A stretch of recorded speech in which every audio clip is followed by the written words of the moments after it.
Hello friends, मैं गौरव। और अगर आपके हिसाब से ये लोग गरीब हैं तो आप बिल्कुल गलत हो, क्योंकि इनके पास मिडिल क्लास फैमिली से भी ज्यादा पैसा है। तो आखिर गरीब इंसान का डेफिनेशन क्या है भाई? और कहीं इस डेफिनेशन में आपका नाम तो शामिल नहीं है।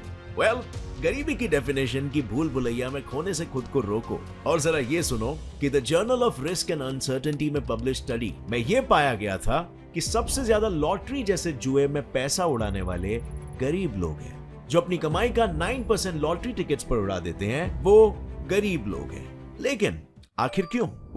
इसके पीछे के रीजन पर प्रकाश डालने से पहले मैं आपको बता दूं कि अगर आपको लगता है कि इनकी तरह जुए पे पैसे उड़ाने की बजाय अगर आप पैसों को बैंक में डिपॉजिट करके उन्हें इंटरेस्ट के साथ बढ़ा सकते हो, फिक्स डिपॉजिट पे रख के, तो आप फिर से गलत हो, क्योंकि बैंक असल में आपके पैसे की वैल्यू को दिन ब दिन नीचे गिराता है और आपको पता भी नहीं चलता है। तो अगर आप क्या, क्यों, कैसे जैसे सवालों में उलझ रहे हो और ये जानना चाहते हो कि क्या इससे बचने का कोई रास्ता है भी, तो चलिए शुरू करते हैं हमारा आज का ये video titled what poor people waste money on.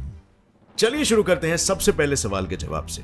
आखिर गरीब इंसान की डेफिनेशन क्या है? तो जब किसी की लायबिलिटीज उसके एसेट से ज्यादा होती है तो इसका मतलब वो एक गरीब इंसान है। सीधे सीधे कहें तो जो अपने डेली एक्सपेंसेस को मीट करने में स्ट्रगल करते हैं। और अगर इंडिया की ओवरऑल पॉपुलेशन की बात करें तो वो 138 करोड़ की है, जिसमें से 2020 में कोविड-19 के चलते 80 करोड़ से ज्यादा लोग बिलो पॉवर्टी लाइन में आए और अब इनका काउंट शायद और भी बढ़ गया है। पर असल सवाल तो यह है कि इंडिया एक इंडिपेंडेंट कंट्री बनने के बाद भी आखिर लोग इतने गरीब क्यों हैं? तो इसके 3 मेन रीजंस हैं, जिसमें पहला है लेस डेवलप्ड स्टेट्स, यानी इंडिया के कुछ हिस्से वीक इकोनॉमी के चलते आज भी डेवलप नहीं है, जैसे कि नॉर्थ ईस्ट के स्टेट्स। दूसरा है इकोनॉमिक रिफॉर्म्स। 1990s में इकोनॉमिक रिफॉर्म्स के समय सिर्फ लाइसेंस्ड ऑर्गेनाइजेशंस जैसे प्राइवेट सेक्टर और गवर्नमेंट एजेंसीज को ही फायदा मिल पाया था, जिससे इंडिया के गरीब लोग इस रिफॉर्म का फायदा नहीं उठा सके। और तीसरा है एम्प्लॉयमेंट अपॉर्चुनिटीज। इंडिया में हर दिन कोई ना कोई स्कीम्स निकलती है, जैसे स्वर्ण जयंती ग्राम, स्वरोजगार योजना, संपूर्ण ग्रामीण रोजगार योजना एटसेट्रा। लेकिन फिर भी इंडिया के एम्प्लॉयमेंट ग्रोथ रेट 2021 में सिर्फ 43% पर ही थी। बट क्या ये सिर्फ गवर्नमेंट की वजह से ही हुआ है? नहीं, इसके 2 और भी बड़े रीजंस हैं। पहला reason poor people trying to look rich और दूसरा बैंक्स।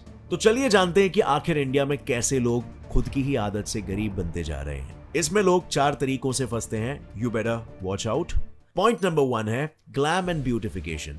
स्टैटिस्टा डेवलपमेंट रिसर्च के अकॉर्डिंग 43.88% वुमेन एक महीने में अपने अपीयरेंस पे ऑलमोस्ट 700 रुपए, यानी कि पूरे साल में 7,500 रुपए खर्च करती है। पर इस कम्युनिटी के अलावा बाकी के 66% वुमेन ऑलमोस्ट 3,000 रुपए से ज्यादा, यानी कि ईयरली 36,000 रुपीज अपने ग्लैम एंड ब्यूटिफिकेशन में खर्च करती है। और फायदा हो रहा है बस कॉस्मेटिक इंडस्ट्रीज का। तभी तो 2020 में इस इंडस्ट्री ने 54,000 प्लस करोड़ रुपीस कमाए थे, जो 2021 तक 11% से और भी बढ़ने वाला है। लेकिन लोग अपने लुक्स के ऑब्सेशंस पर इतने पैसे क्यों उड़ा देते हैं? तो अब जब लोगों से हम पहली बार मिलते हैं तो हम उनके लुक्स पे ज्यादा फोकस करते हैं और बाद में उनकी इंटेलिजेंस पे, है ना? इसी तरह बिजनेस सेक्टर में भी गुड लुकिंग लोगों को ज्यादा मौका इसीलिए दिया जाता है क्योंकि हमारा मानना है कि उनके एटिकेट्स अच्छे होते हैं। इसे हम साइकोलॉजी में द हेलो इफेक्ट कहते हैं। और क्लोथ्स, एक्सेसरीज और मेकअप इंडस्ट्रीज के बिलियंस में प्रॉफिट कमाने की बात हम सभी जानते हैं, पर फिर भी लोग अपनी एक्चुअल नीड पर फोकस करने की जगह अपनी एक्सटर्नल ब्यूटी को इंप्रूव करने में लगे हुए हैं। Point number 2, gambling. और यहाँ गैम्बलिंग से मेरा मतलब है लॉटरी की गैम्बलिंग। तो अगर स्टेट वाइज देखा जाए तो केरला, जिसकी पॉपुलेशन ऑलमोस्ट 3.34 करोड़ है, वहां पर week almost 7 crore lottery tickets बिकते हैं। अब जरा अंदाजा लगाओ कि महीने या साल में ये कितने बिकते होंगे। मैं ही बताता हूँ। 13.4% इन 1980, 38.39% इन 2000 और 2016 तक तो इसमें 80.49% का इंक्रीमेंट हुआ था। और तो और ये पूरी इंडस्ट्री लगभग 50,000 करोड़ की है, जिसमें से अगर सिर्फ केरला की बात करूं तो 2018 में 9,276 करोड़ रुपीस और इस साल 11,800 करोड़ रुपए का रेवेन्यू सिर्फ गवर्नमेंट को ही मिला है। पर सोचो, सिर्फ केरला ही नहीं, भारत के दूसरे 28 स्टेट्स के लॉटरी के पैसों को भी अगर एक साथ जमा किया जाए तो वो कितना बड़ा अमाउंट बन सकता है। लेकिन हैरान करने वाली बात तो ये है कि लोग इस बात से अनजान हैं कि उनका वो लॉटरी जीतना पहले से ही नामुमकिन है। एग्जाम्पल के लिए, अगर एक इंसान हफ्ते में एक लॉटरी लेता है जिसमें उसे 49 में से 6 नंबर्स करेक्ट गेस करने होते हैं, तो उसके जीतने के चांसेस करीबन 14 मिलियन यानी 1 करोड़ 40 लाख में से एक होता है। और इसके हिसाब से अगर वो इंसान हर हफ्ते भी लॉटरी खरीदे तो उसे जीतने में 2,69,000 ईयर्स लग जाएंगे। बट हम तो सिर्फ 70-75 साल ही जीते हैं, तो लोग इसे फिर क्यों खरीदते हैं? वेल, अमेरिकन एसोसिएशन के मुताबिक लोगों को इससे पॉजिटिव एक्सपेक्टेशन मिलती है और इस एक्सपेक्टेशन के चलते लोग अपने पैसे गवा देते हैं। Point number 3, latest tech. आजकल रोटी, कपड़ा और मकान के अलावा लोगों ने सेल फोन, व्हीकल्स एक्सेट्रा को भी बेसिक नीड बना ली है और इसे पूरा करने के लिए वो ईएमआई का सहारा लेते हैं। यही वजह है कि 2018-19 में डेवलप्ड सिटीज में 54% और अंडर डेवलप्ड सिटीज में 46% लोग ईएमआई के चक्कर में फंसे हुए थे, बिना ये जाने कि इस चक्कर से वो कभी भी बाहर नहीं आ सकते। वेल, नहीं समझे? कोई बात नहीं, मैं एक एग्जांपल देके समझाता हूँ। अगर आप ईएमआई पे 10,000 का कोई फोन खरीदते हो 2 साल के लिए, तो हर महीने आपका थोड़ा थोड़ा करके कुछ पैसे आपको भरने पड़ेंगे, वो भी इंटरेस्ट के साथ माइंड यू। और 2 साल बीतने तक उसकी पेमेंट पूरी होने के बाद एक तो वो फोन की वैल्यू मार्केट में कम हो जाएगी, तो उसकी वैल्यू 5,000 हो जाएगी और शायद तब तक दूसरा फोन खरीदने की नौबत भी आ जाए। और बिल्कुल इसी तरह से ये एक ऐसा लूप बन जाता है जिससे एक गरीब इंसान ना चाहते हुए भी इस लोन और ईएमआई के लूप में फंसा रहता है। Point number 4, partying and smoking.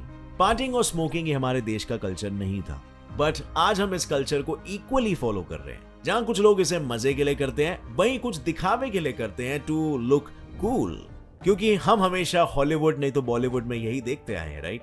अगर कोई इंसान अमीर है तो दारू, स्मोकिंग और पार्टीज करता है, और उन्हीं के तरह उनकी नकल करने के लिए हम भी अमीर दिखने के लिए यही सब करते हैं। बिकॉज हमें नहीं चाहिए कि ऐसा ना कर हमारी गिनती गरीबों में आए और हम अपने सर्कल से लेफ्ट आउट फील करने लगे। सो बट ये तो सिर्फ पहला रीजन है। अब बढ़ते हैं हमारे दूसरे मेजर रीजन पर, जो है बैंक। अब भाई लोग, आई नो आप अक्सर सोचते हो कि अगर हम बैंक में पैसे डालें तो वो कांस्टेंट ही रहेगा, तो वहां पर सेफ रहेगा, और अगर हमने एफडीज में डाला है तो वो इंक्रीज होते रहेगा। पर क्या सच में ऐसा होता है? Well, transaction fees, loan interest on credit cards, ये सब तो बेसिक सी बात है जिसकी वजह से बैंक में हमारे पैसे रख बढ़ने की जगह पे कम होते हैं। लेकिन ऐसे और भी कई अनदेखे रीजंस हैं जिनसे हमारे पैसे कम होते हैं, लाइक इन्फ्लेशन। 2005 में $1 की प्राइस 43 रुपीस थी, पर आज उसकी प्राइस बढ़ के लगभग 74 रुपीस हो गई है। अब मान लीजिए कि उस समय आपके बैंक में 10,000 रुपए थे, और अगर आपने उसी समय बैंक से वो पैसे निकाल लिए होते, आपको पर डॉलर के हिसाब से $232 मिलते। लेकिन रुपीस की वैल्यू कम होने की वजह से आपको सिर्फ 135 मिलेंगे, यानी कि सीधा $103 कम। या मुद्दे की बात यह है कि डॉलर की वैल्यू बढ़ी, लेकिन उसके चलते अपने पैसों की वैल्यू कम हो गई। तो क्या आप भी यही कहेंगे कि बैंक्स में आपके पैसे बढ़े हैं? हालांकि ये बात और है कि बैंक्स का जितना फायदा होता है उतना ही नुकसान भी, और बैंक के नुकसान होने के बहुत से रीजंस होते हैं, लेकिन जो एक बड़ा रीजन है वो है इन्फ्लेशन, जिसे एक एक करके समझते हैं। इसमें सबसे पहला है इम्पैक्ट ऑन बैंकिंग फंड्स, यानी कि जब मार्केट में फ्लक्चुएशन होता है तब लोगों के पास बैंक में सेव करने के लिए पैसे नहीं बचते, जिससे बैंक्स में फंड्स की कमी हो जाती है। दूसरा है increment in interest rate of loans.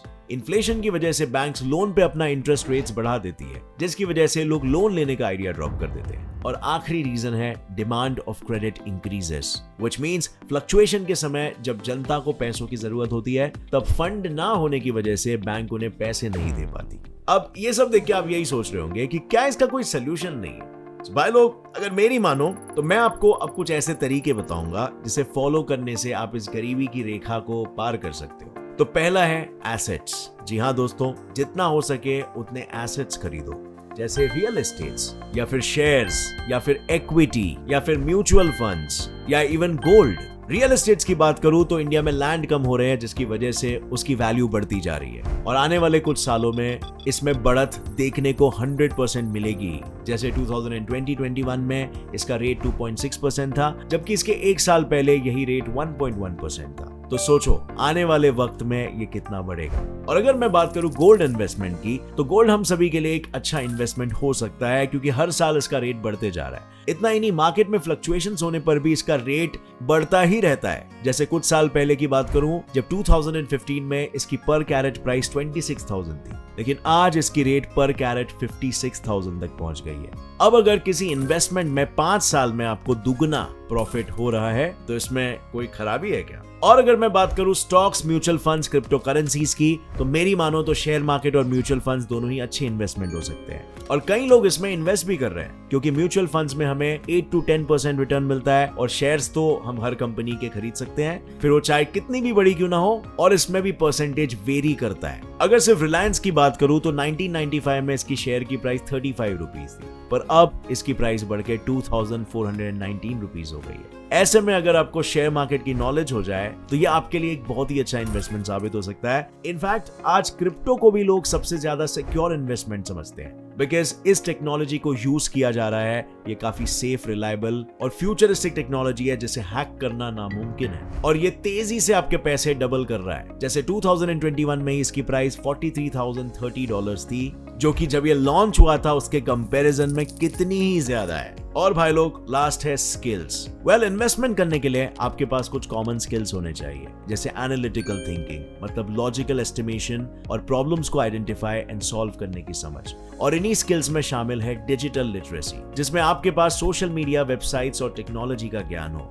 Next है फाइनेंस लिटरेसी, यानी मनी मैनेजमेंट। जैसे अगर आपकी इनकम आपके एक्सपेंसेस से कम है तो आपके पास पैसों को संभाल के उसे यूज करने की समझ होनी चाहिए, एंड इफ पॉसिबल उसे इन्वेस्ट करके उसे और ग्रो करने की। और लास्टली है डिसीजन मेकिंग, मतलब आपको आपके लाइफ के डिसीजन लेना सीखना होगा, एक समझ रखनी होगी ताकि आप थॉटफुल एंड स्ट्रेटेजिक डिसीजन ले सको। एंड ये मेरा मानना है हर एक टीनेजर एंड यंग एडल्ट को यहाँ पर जितना हो सके इन्वेस्टमेंट करना चाहिए और इससे वो गरीबी रेखा से मीलों दूर रहेगा। सो भाई लोग, अब आप प्रीटी मच जान गए हो कि एक गरीब इंसान और एक अमीर इंसान में क्या डिफरेंस होता है। दोनों के स्पेंडिंग पैटर्न्स में डिफरेंस होता है, दोनों के माइंडसेट में डिफरेंस होता है, दोनों के थॉट प्रोसेस और इन्वेस्टमेंट में डिफरेंस होता है। उम्मीद है इस वीडियो से आपको कुछ नया सीखने मिला और आपको एक डिसेंट डायरेक्शन मिला कि आपको क्या करना है लाइफ में। अगर इस वीडियो की बात आपको समझ आई तो एक लाइक जरूर ठोकना। Get set fly fact channel को अभी सब्सक्राइब कर लो और बेल नोटिफिकेशन दबा दो ताकि आगे आने वाली हमारी कोई वीडियो की अपडेट आप मिस ना कर सको। स्टे क्यूरियस भाई लोग, keep learning and keep growing. Jai Hind.